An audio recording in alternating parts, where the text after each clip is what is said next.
Hey everybody, it's Jason Blaha here, and today I want to chat with you guys a little bit about how to determine how much band and chain tension to use for dynamic effort or speed work.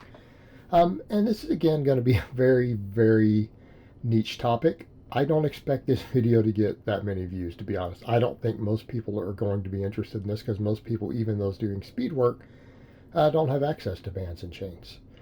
But usually, if we do have access to bands and chains, what we usually do is, of course, a 3 week pendulum wave with chains, followed by a 3 week pendulum wave of bands, and then back and forth.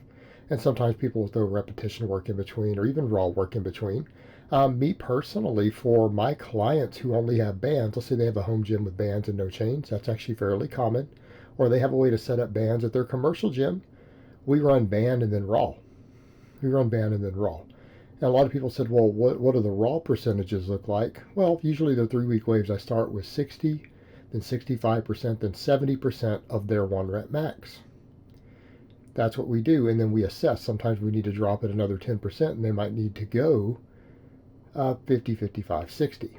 But generally speaking, our baseline is to do something very similar with bands and chains. We base it off of percentages of 1 rep maxes. And people will say, well, what if you don't know your max? Well, if you don't know your max, you're probably not running conjugate. Furthermore, I would ask, why don't you know your 1 rep maxes? If you're serious about lifting and you don't ever test maxes, I got to question what you're really doing. And I'm talking about even guys who are chasing mostly hypertrophy. You don't care about your performance at all.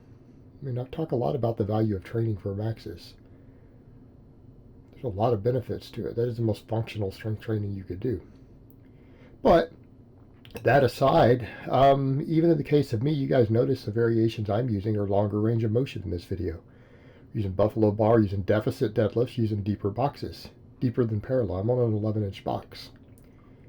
So I do them as percentages of the 1 rep max of those lifts. I know what my max is on a 1-inch deficit deadlift. I know what my max is on an 11-inch box.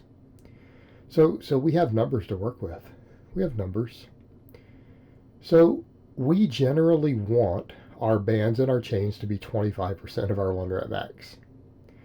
That sounds aggressive. It sounds like a lot. And it is a lot. And if you understand dynamic effort work, it makes sense why we want such an aggressive amount of contrast weight. So what does that mean? Well, standard loading is to take 50% of your 1 rep max for week 1, 55% for week 2, 60% for week 3, and then you add the bands and chains on top of that. So what's actually happening is that if you're doing 50%, then you have 50% of your max at the bottom and 75% at the lockout, whether it's bands or chains. The question becomes, why so much? Well, because we're using a very light weight, and because we can accelerate it so fast, and that even includes when we do the versions that I do to where we're adding range of motion, because we're using a really light weight, we can explode really hard from that deeper range of motion. We can build momentum. We can build momentum. And when you think about it, what we're doing is trying to change our deceleration curve, because normally we decelerate really easily, but when we add bands and chains, we can change the deceleration curve. We can continue to push hard through the point where we would decelerate, and we end up, even if we decelerate at the same speed, it's now against a heavier weight. So what's happening is that we're getting a very large amount of extra muscle fiber recruitment as we try to continue to accelerate these weights. So what ends up giving us is an average strength curve that is much higher than the percentage we have on the bar. But because we can explode and start building so much force out of the bottom due to the light weight, we don't decelerate like we normally would when we hit that heavier weight, because we built inertia. And then when it tries to slow us, we get extra muscle fiber recruitment. Okay, and we end up being able to hit those weights at a deceleration because we've built speed and we're building momentum and we're learning to drive through with it. That changes that deceleration curve. We don't decelerate as quickly against even the peak weights as we would against our 75, right? Against our 75, 80, 85%. And we're got to remember, guys, we're doing, on average, 20 something to 30 reps of speed work against that with maximum force. Okay, we're changing our deceleration curve, training ourselves to not decelerate at the points where we normally start to slow when we hit a max lift. We're training speed through there. Now, there's a lot of different ways that it can be set up for reps and sets. Obviously, a lot of times we do high triples on bench, high doubles on squats, box squats, and singles or doubles on the deadlifts, right? That's the normal way to do it. Sometimes 5x5 is used. But those are done usually for slightly different purposes in the way we're peaking stuff. But what's constant is the chain weight and the band weight. It tends to be 25%. And I've had people ask me, oh, that's not what they say at Westside. I'm like, well, that is. You clearly don't get the Westside newsletter directly from Louis Simmons like I do. Because they have made it very, very clear multiple times, if you read that they mean 25% of your 1 rep max on the speed work. They're talking about 25% of your max.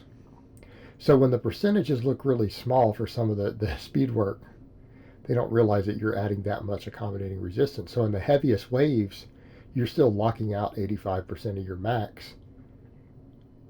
In some cases on the bench with as many as 10 to 12 triples. Right? But it's important to understand it's a large amount of contrast weight. We're not just coming here and throwing one chain on. And when we're doing speed work like this, we're not doing just one chain. You're not just putting 20 pounds of chain weight, unless you're a weaker female. Okay, now we might do lighter chains and bands for max effort work.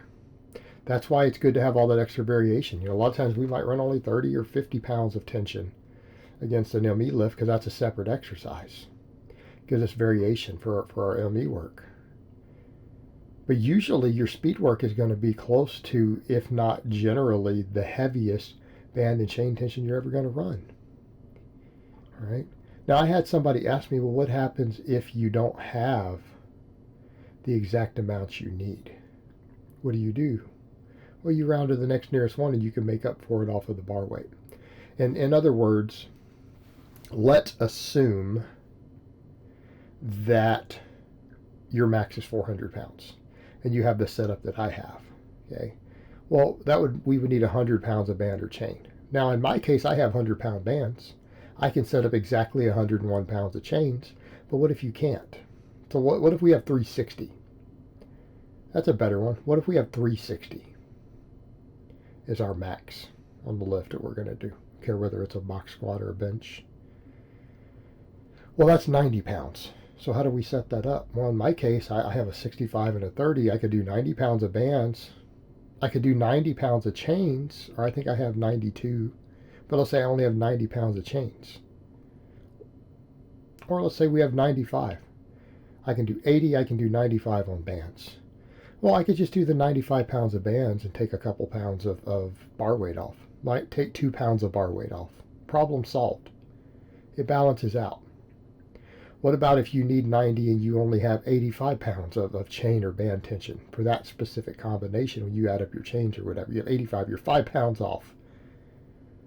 What do? Well, you can add another 3 pounds. You can subtract 2 or 3 pounds. Just get midway between. Whatever your accommodation difference is, just assume half of that different in bar weight. Adjust. Just it'll average out. It'll average out. But I would usually say it's better to have too much accommodation than too little. Right? But always remember, because it's not a flat strength curve, you don't want the difference in the bar weight to be exactly the difference in the band or the chain, just halfway the difference. So if you're 5 pounds too heavy, or if you're 10 pounds too heavy on the bands, take 5 pounds of bar weight off. If you're 10 pounds too light on the bands, put 5 more pounds of bar weight on. It'll balance out. It'll be fine. Because I've had, again, people ask, how do you set something like that up? But again, it's pretty straightforward when you just get to the closest thing that you have around it, and then you can slightly adjust off the bar. And you can do it through all three parts of the wave, right? It's very, very easy. Not that hard. Even with the chains, people will say, well, I don't have enough chain. Well, you can drop a half link of your chain off, or a third of a link. Okay, if you know what those weigh, I have mine set into thirds most of the time. So I have 5 foot of chain that's run into 3 pieces the way it's hooked up to my hooks, right? I can drop off 1/3 sections. I can just drop it off onto the floor so that it's not there. So if I have my 17-pound chain, a third of that's just under 6 pounds. If it's one of my 12-pound chains, because I have a mix of the two, I can take 4 pounds off each side that way. So you can adjust down. You could add more chain weight and just drop off some of your links and leave them on the floor. Again, problem solved.